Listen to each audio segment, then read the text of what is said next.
Howdy folks, it is Scanner here. It's another Trench Crusade video. This time we're going to talk about a prophecy within the world of Trench Crusade that leads us into, we can assume, the Caracus front.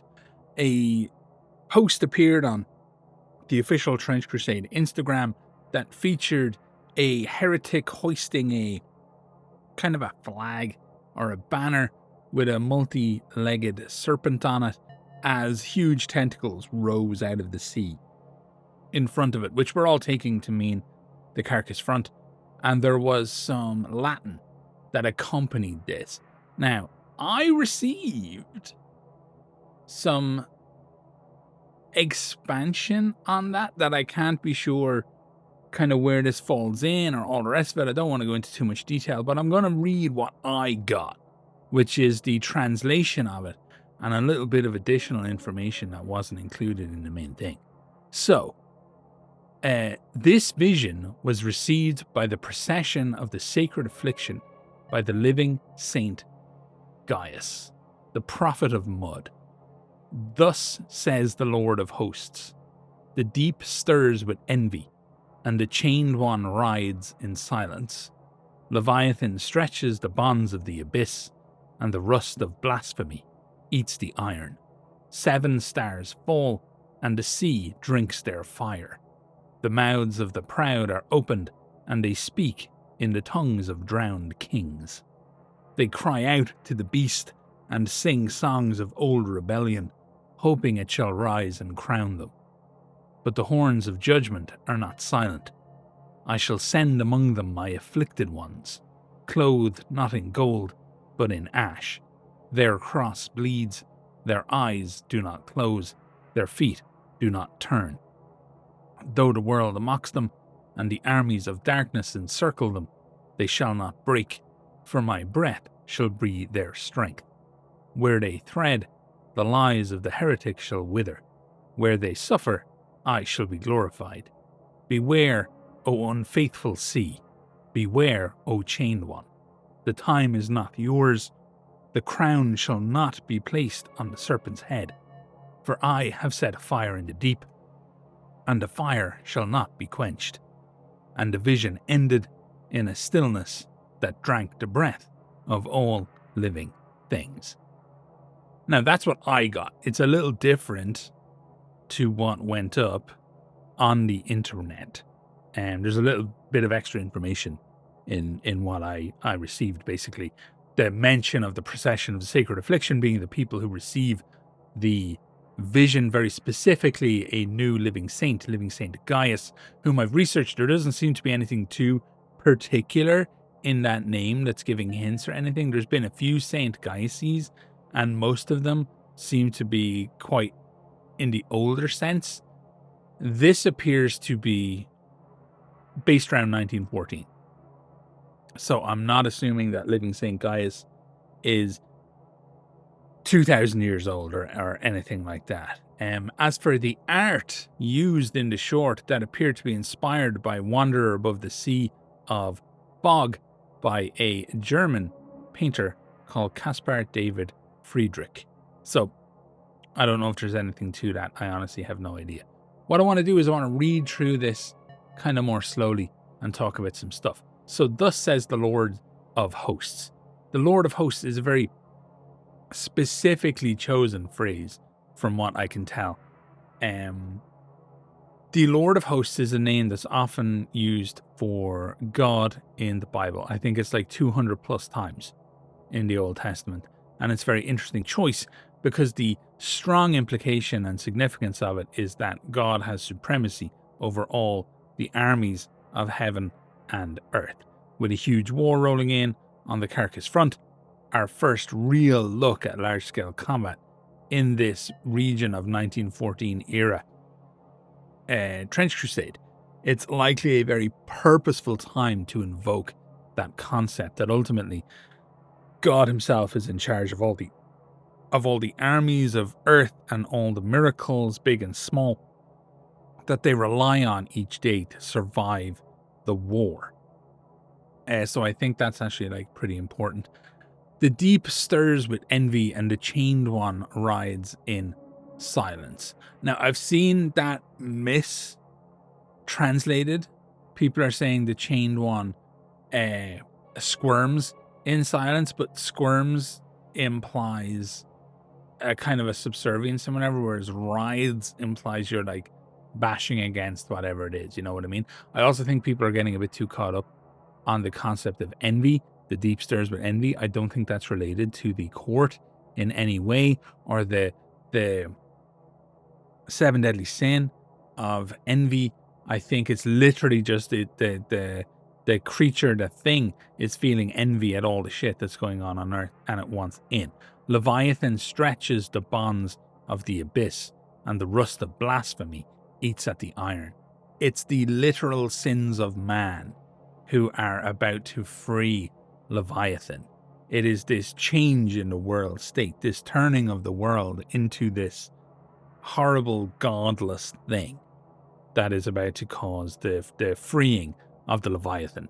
7 stars fall, and the sea drinks their fire. This is an interesting one, because in Revelations, 7 stars fall, but they're not really stars. They're like representatives of the power of the church, and they're clasped in God's hand. Once again, denoting that whole element of the Lord of hosts, right? That God controls these things and is all powerful. So you could take it literally if you wanted to. The sea drinks their fire could imply that like Leviathan, whose domain is effectively the sea, doesn't really care, or that they have presence still in the sea, that is where they end up. They end up in direct confrontation, if you will, with Leviathan. The mouths of the proud are opened, and they speak in the tongues of drowned kings. I don't know why I keep like kind of going there in my head with this one, but perhaps that could be like indicating the flood, all the original reasons why God flooded the earth, all those original sins, all those original problems. They cry out to the beast and sing songs of old rebellion. Leviathan in the Bible is very specifically indicative of the concept of rebellion, hoping it shall rise and crown them, right? So they're trying to call him forth. All these sinners, all these heretics, all these scumbags basically are trying to call forth Leviathan, and then hopefully have Leviathan raise them up in this world. But the horns of judgment are not silent. Another Leviathan, or another Revelations kind of hint there. I think it was 7 trumpets of Revelation. I shall send among them my afflicted ones. Obviously the church of the procession of the sacred affliction there is the reference. Clothed not in gold, but in ash. You know, these are not like rich people. These are just basically the poorest of the poor. Their cross bleeds. The idea of the bloody cross is pretty self-evident, I would think. The implication here is that their suffering is seen to be on par with the suffering that Christ felt whilst he was a human on earth. And their eyes do not close, the implication being that they always see the truth. They are not swayed in any way. Their feet do not turn, meaning potentially that these people are not cowards. Though the world mocks them and the armies of darkness encircle them, they shall not break. So they might be seen as... We know that there's a degree of standoffishness around trench pilgrims in the world of Trench Crusade, that like the church can't really control them, but doesn't have to worry about them too much, because at the end of the day, they're technically on the same team. And then from there on, it just kind of goes, beware, O unfaithful sea, beware, O unchained one. So it could be seen as a failure of the sea itself to not keep Leviathan trapped the way it's supposed to. Beware, O chained one. Leviathan's being put on watch here, basically. The time is not yours. The crown shall not be placed on the serpent's head. Like, the serpent is obviously always used as being quite indicative of evil or Satan. That Leviathan will play no role, basically, in how this thing plays out. It's going to get dealt with. For I have set a fire in the deep, and the fire shall not be quenched. I'm seeing that misinterpreted too, as being Leviathan saying, I have set a fire in the deep. That's not what it's saying. This is saying that God has set a fire in the deep. That there's... The deep itself could be the sea, it could be Leviathan's prison, it could be the hearts of man. It could be lots of things. That's, generally speaking, the way that religion works. This stuff can be interpreted in many different ways.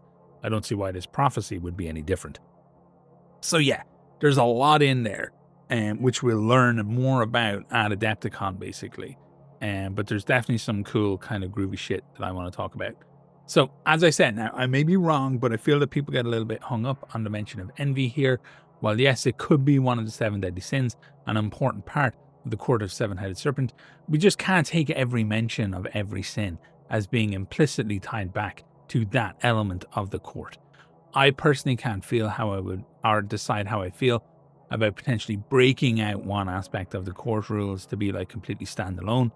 Like, ultimately, the Knights of Avarice are a heretic legion, and we should have more dedicated heretic legion warbands, I feel, just thematically.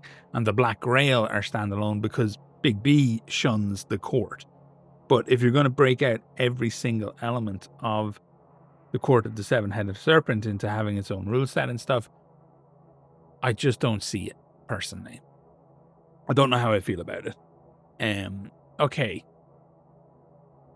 So, what else do I want to talk about here? Yes, the Legionnaire. So the guy who's standing there with the banner and he's kind of waving it. He appears to have 2 gas tanks on his back. What looks like gas tanks, basically, in the art. So it would be super cool if that was like directly hinting at the Naval Raiders, and that because they have those gas tanks on their back, where fumes from the lakes of hell allow them to survive long periods of time submerged under the sea. So it would just be pretty cool if this was letting us know that we were going to get plastic Naval Raiders there. The art that's showing in this video, if you're wondering what that's about, that's basically old art, potentially defunct art from Mike from a very long time ago. It was for a faction that was called the Cult of the Lamprey, which was mentioned in an old chat between Feel No Paint and Tuomas on one of Feel's podcasts. Tuomas at the time couldn't really say if the art was still relevant or if the faction was, or really anything, because you can't just go around to find that kind of shit and ruin surprises one way or the other. This was almost a year ago at this point. So could we see something like the Cult of the Lamprey introduced as a surprise evil element? Potentially. I mean, why not? Like, you're bringing in Leviathan, you want to bring in something that potentially works with Leviathan or is heavily influenced by Leviathan or worships Leviathan in some weird and strange way. Given the fact that the location of the Caracus front is along the shore of the Levant, running from, I'm going to assume, north of New Antioch to the south of Ekron, I think a massive sea beast and something dedicated to that huge sea beast would make sense, and that this is likely to be Leviathan, as mentioned in the prophecy, often likened to a huge sea serpent, potentially even featured in the Trench Crusade map off the coast of Spain in that old Herbie Monster style that Jared Blando used to draw the map. So Leviathan is seen as a representation of rebellion and chaos once again, as mentioned in the prophecy, perfectly suiting the setting of Trench Crusade, which tends to add deep layers of literalness, basically, to what we all sit around and attempt to interpret as themes and subtexts of the world. Now, we can assume that the team will carry that literalness forward to a degree. In the Bible, God himself kills Leviathan with a sword, and in the story that unfolds around the Caracus front, perhaps the procession of the Sacred Affliction will act as that sword of God, and hence his vision directly to living Saint Gaius, also known as the Prophet of Mud. The Prophet of Mud could be so called because he speaks for the common people and the very basest elements of society, and that's why the rest of the world is apparently mocking them. So based on this little bit of information that we have, we could see a number of different things happening, which I kind of talked about in the last video that went up, but I hadn't really broken this down at the time. And depending on how big the team are trying to swing here, are we talking about a simple starter set with 2 factions? Are we talking about 2 starter sets with different options? And could those options be the process of the Sacred Affliction, because they got the vision and are 100% mental enough to just launch full-scale action in the no man's land while it's swarming with evil shit? Could we see the Naval Raiders? Because that would make sense, obviously, in a coastal-based conflict, and we have that strong hint from the video that appeared on Instagram. Could we see the cult of the lamprey? It would give us a completely new baddie faction, strong visuals, really tie into the Leviathan thing. And then finally, could we see the Hebrew Knights? Because they'd work perfectly with the presence of Leviathan, because Leviathan has such a strong presence. I think he's called a Tanin in Hebrew mythology, and he'd be an all-new goodie faction as well. We know those folks can like pop up, smash crap, and then ghost with no issues, because the only bit of lore we have on them to date is them doing exactly that. That would be 4 plastic kits though, which is costly, but potentially not outside the realms of production possibility for Trench Crusade based off the original Kickstarter. Potentially, the main prohibition here would just be how many sculptors they could get and what kind of focus they were able to give new rules for new factions, because we've kind of seen that rule creep, lore creep, etc. occur when they approach something in what we will call the current arc of Trench Crusade. So outside, let's call it year 2. Now, enough of that shit. Let's talk about Leviathan in and of itself and what that might actually mean. So we'll move on from speculating into a completely new realm of speculation.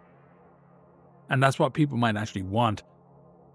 With Leviathan itself, there's a fun line in Psalm 74:13 and 14. It was you who split open the sea by your power. You broke the heads of the monster in the waters. It was you who crushed the heads of Leviathan and gave it as food to the creatures of the desert. And then things like Job 41 goes into a massive detailing of Leviathan by apparently God himself. And then Psalm 104:26, they all just portray a far more complex relationship between God and Leviathan than simple animosity. So outside of all that, is there a chance that the angels were not even the first people to turn away from God and God's rule and his dominion? And it was Leviathan, present during creation, that also turned away from God. I don't know these things. It's kind of sidetracking at the end of the day. I want to focus in on the concept of eating Leviathan, as mentioned. In various translations, it ranges from creatures of the desert to people of the wild lands to whatever. Basically, Leviathan gets ate after that initial crushing, which is kind of weird, right? Because that takes place in the Book of Creation, and then by Revelations, God is killing Leviathan as well. So we can assume Leviathan is very hard to take care of that way. And even when you're God, you need to strike with intent to kill it. So, because Trench Crusade explores the concept of communion quite a bit with assorted elements, either eating the flesh or drinking the blood of Metacrists, communicants eat it, the, the stigmatic nuns worship a Metachrist, the third one. So, could the aim of something like the Cult of the Lamprey, if they were to be introduced, be to actually eat the Leviathan in a communion-like process to gain power and strength? Could their relation to Leviathan actually be almost parasitic in that way? Maybe. Then the other question is, would the faithful be willing to chow down on Leviathan lumps if the Bible told them that was something that they could do? If they were looking at their quote and they were like, oh yeah, we could totally do this. We can eat them because we've eaten them before. The people of the desert, the people of the wildlands ate them, according to the Bible. And would that give them weird, messed up powers? Ultimately, the important thing that's going to occur here is a potential geographical split, right? Who can control this element of no man's land? If the good guys can win, it potentially buys a buffer for New Antioch and makes life a little easier. If the bad guys can win, it potentially ups the heat on New Antioch yet again. And we might see another, I think it would be the 9th major assault on New Antioch occurring, potentially with even more heat than usual. But yeah, basically there's a lot that can happen here. I find this prophecy to be quite interesting. And I also find it interesting and odd that I have information that's not out there, which is the connection to the Sacred Affliction, the procession of the Sacred Affliction, and the living Saint Gaius, prophet of mud, etc. So yeah, another video about this. Now this will all be kicking off at Adepticon, and as soon as I get any information about how that's going to go, I will let you know. But it's not going to be until a day. Basically, I'll be getting the information as soon as the information hits the internet, the same way as everybody else.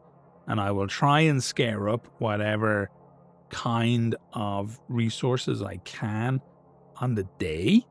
But everyone I know who's involved with Trench Crusade is going to be at Adepticon, and they're going to be way too busy to talk to me.